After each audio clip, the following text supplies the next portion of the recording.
Bones and Dust, Q8 weapons, runes, dead swords, ancient shields, measure for measure and other inscriptions. These are only a few of the possible drops in the slave spirit farm. Welcome back, guys.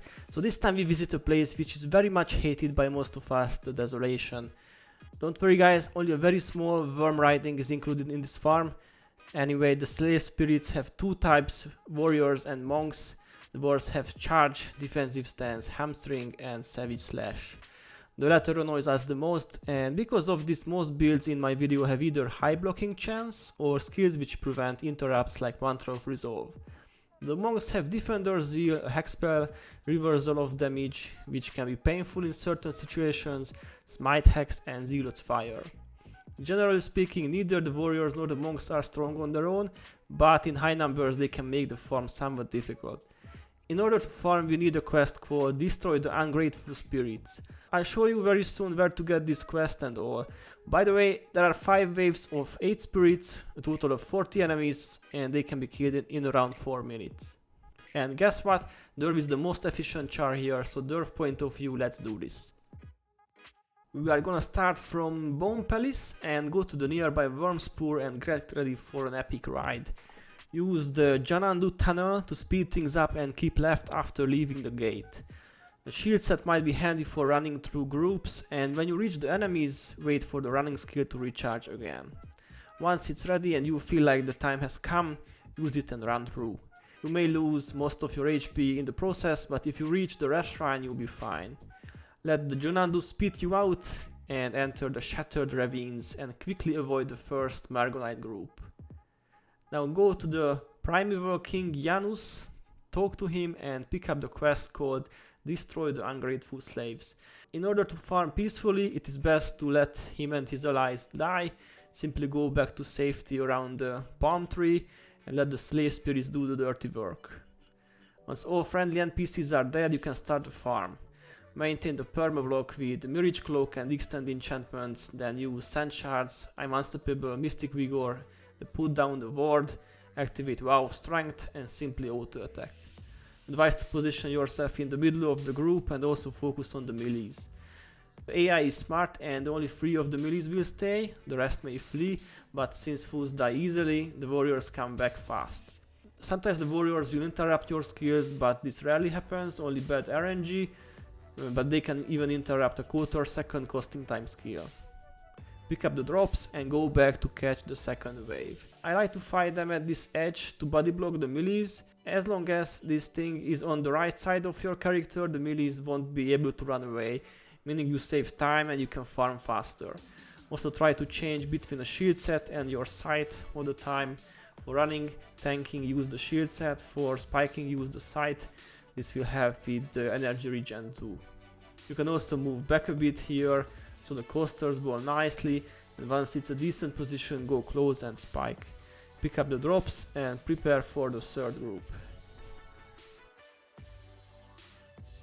Do the same as you did against the second group, ball them up, body block the warriors and spike.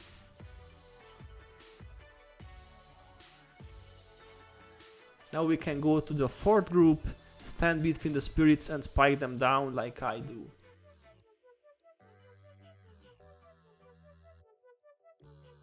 Go back to the palm tree again and farm the 5th group with the same tactics.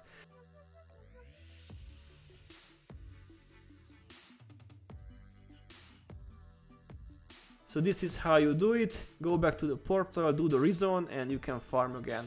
And once you have the quest, you won't have to pick it up again, it will stay in your quest log. Alright guys, now let's see how other classes shine here.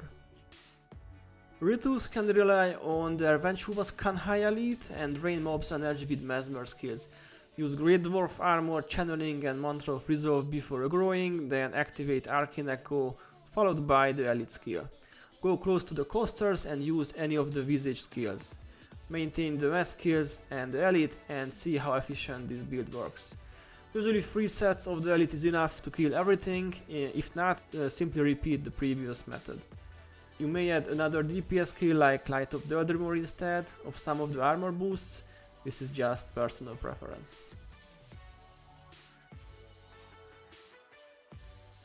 For warriors we have some AoE axe mastery skills like Cyclone Axe, Triple Chop and Whirlwind Attack. Maintain Balthazar Spirit and Life Vicariously, go close to the coasters and spam the attacking skills. Use URO weaklings to reduce the enemy damage and Flail to increase your attacking speed. In this clip I'm wielding Vampiric Axe, but if you want you can use the Zealous one and change Balthazar Spirit to something else. But sadly the warriors block a lot, so this is not the fastest of the builds, but it does a decent job nonetheless.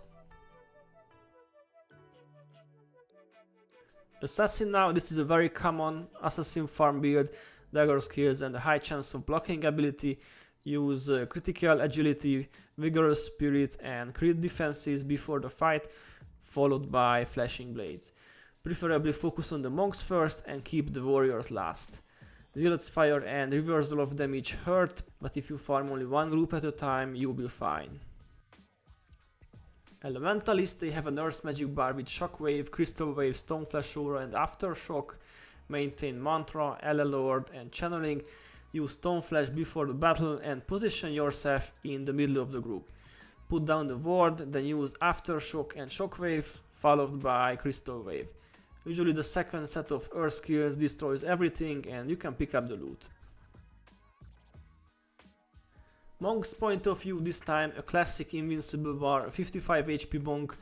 Lower your HP to 55 or 105, both works. Maintain Balthazar Spirit and Mantra. Use Protective Spirit followed by either Shielding Hands or Absorption. Use the Elite once you are ready and use Smite Condition and Smite Hex on recharge. Good to know guys, if you keep on attacking the monks, they will hex you all the time, giving us more DPS actually with Smite Hex. Don't forget the prot skills either, and you can farm the spirits easily. In case some coasters would stay alive, best to rezone and start again. Rangers can use the dervish secondary for this farm. Escape and Mental Block gives a nice block chance. Grants Aura and Mystic Vigor provides nice heal while Crippling Victory and Reap Imperatrice deals massive AoE damage. One of the tankiest builds of all, not too slow either. Mesmers are the next, low HP and prot skills to be invincible, illusion spells to kill stuff quickly. In order to avoid interrupts, you must use Sympathetic Visage before the warriors get close to you and wait like 3 seconds before using anything else. This will take care of Savage Slash and also drain the monk's energy. Maintain Mantra of Recovery to recharge stuff fast and use Wandering Eye followed by Clumsiness.